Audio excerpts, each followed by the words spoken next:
Kita bersyukur kepada Tuhan yang Maha Kuasa, di mana Ia telah memberikan kesempatan dan kuasa dan anugerahnya dalam kehidupan kita saat ini, dan itu bukan semata-mata karena kehebatan dan kekuatan kita, melainkan belas kasih Tuhan dalam kehidupan kita.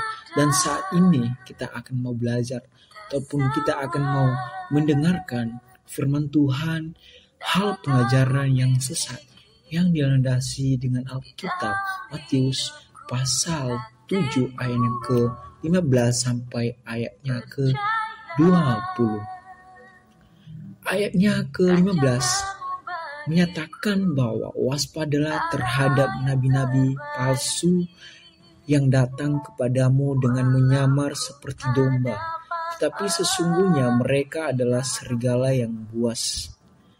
Firman Tuhan ini adalah sebenarnya merupakan kelanjutan khotbah Yesus di atas bukit.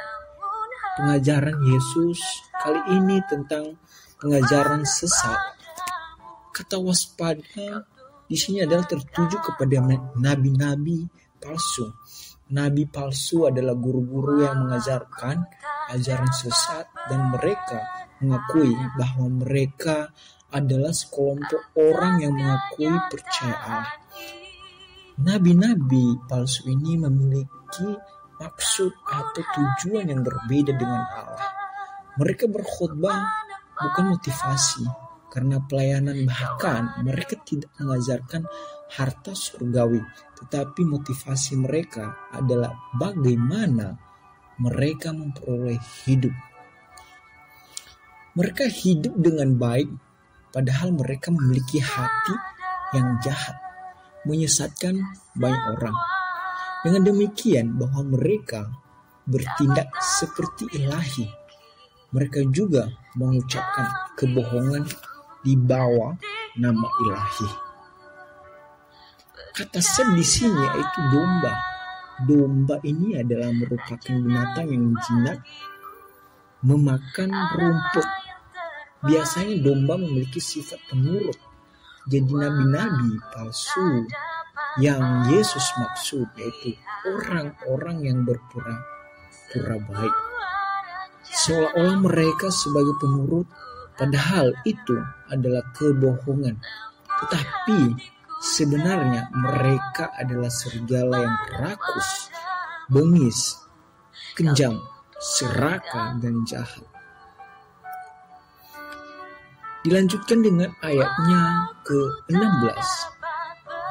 Dari buahnya lah kamu akan mengenal mereka. Dapatkah orang memetik buah anggur dari semau duri, atau buah ara dari rumput duri? Di sini Yesus memberitahu kepada murid-murid bahwa nabi-nabi palsu memiliki ciri yang bisa dilihat, yaitu mereka bisa dilihat dari buah pengajaran mereka atau perbuatan mereka. Kata buah di sini pun memiliki definisi bahwa dari pengajaran akan kelihatan tentang perbuatan mereka sebagai penyesat. Nabi-nabi palsu ialah pendusta yang menyesatkan rakyat dengan berpura-pura saleh dan baik di mata orang, padahal hanya mengejar keuntungan sendiri.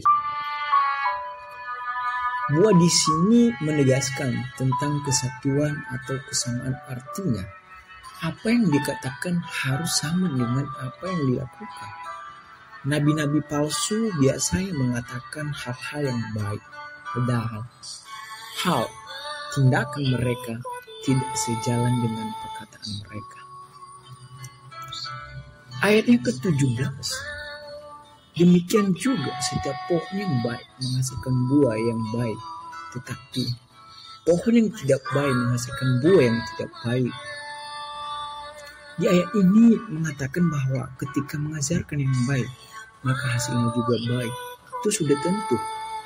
Kita orang-orang percaya ketika kita mengajarkan memang itu baik dan hal itu teramat baik, kita akan pasti akan mendapatkan sesuatu hal yang teramat baik lagi. Begitu juga ketika kita menanam ataupun memelihara sesuatu. Ketika kita memelihara dengan baik, pasti kita akan menghasilkan buah yang dengan baik. Setiap orang yang mengajar harus memiliki hubungan yang baik kepada Allah, supaya hasilnya juga baik, bahkan berkenan kepada Allah. Tetapi mereka mengajarkan pengajaran yang tidak baik, maka otomatis akan menghasilkan buah yang tidak baik atau buruk. Di sini Yesus mengajarkan ciri seorang nabi yang ada hubungan dengan Allah, dengan orang-orang yang mengajar tanpa ada hubungan dengan Allah. Setiap orang percaya yang benar dipakai Allah untuk mengajar pasti menghasilkan buah yang baik.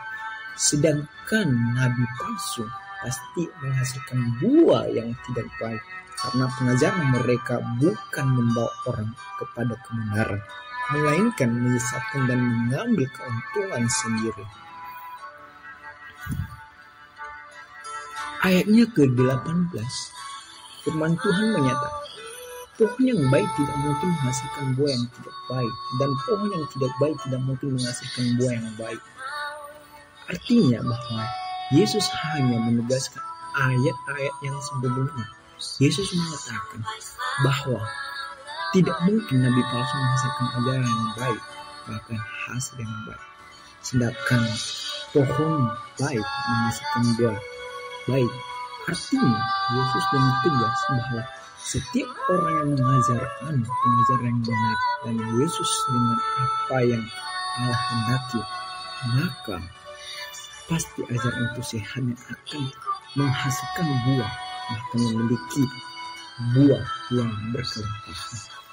Cinta kepada Allah dan manusia adalah akar pohon yang baik, dan dari semua buah membangun dasar. Ayatnya ke-19, firman Tuhan menyatakan setiap pohon yang tidak menghasilkan buah yang baik akan ditebang dan dibuang ke dalam api. Ini luar biasa ayat ini. Begitu juga dengan kita, orang yang memang percaya, tetapi kita menyanyiakan kepercayaan kita akan pasti terbuang. Di ayat ini Yesus mengatakan kepada murid-murid bahwa setiap orang yang tidak menghasilkan buah akan ditebang dan dibuang ke dalam api.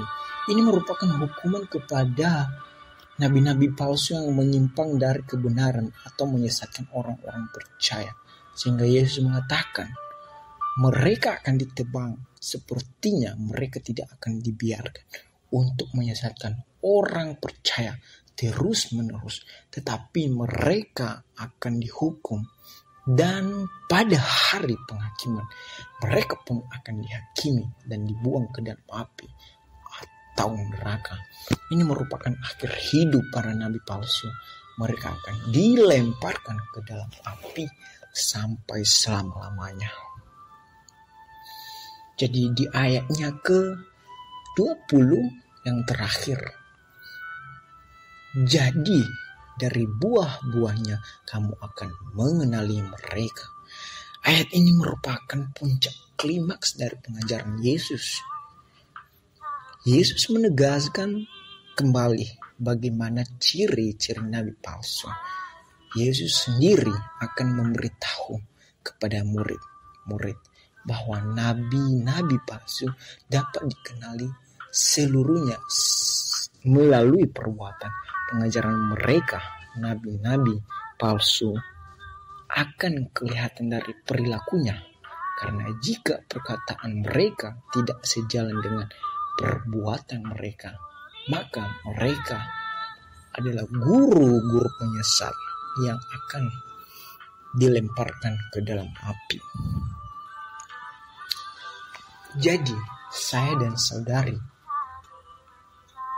menemukan kebenaran, maka secara pribadi saya harus, dan saudara, marilah waspada terhadap setiap guru-guru yang mengajarkan tentang kebenaran. Saya dan saudari juga mengetahui bahwa setiap ajaran yang tidak berasal dari Allah tidak akan menghasilkan buah. Bahkan mereka yang menyesatkan orang percaya akan dihukum, dilemparkan ke dalam api. Yesus mengajarkan saya dan saudari bagaimana cara membedakan mana pengajaran yang benar dan mana pengajaran yang tidak benar. Pengajaran benar harus dilihat dari setiap ucapan dan tindakan, harus sejalan bersama.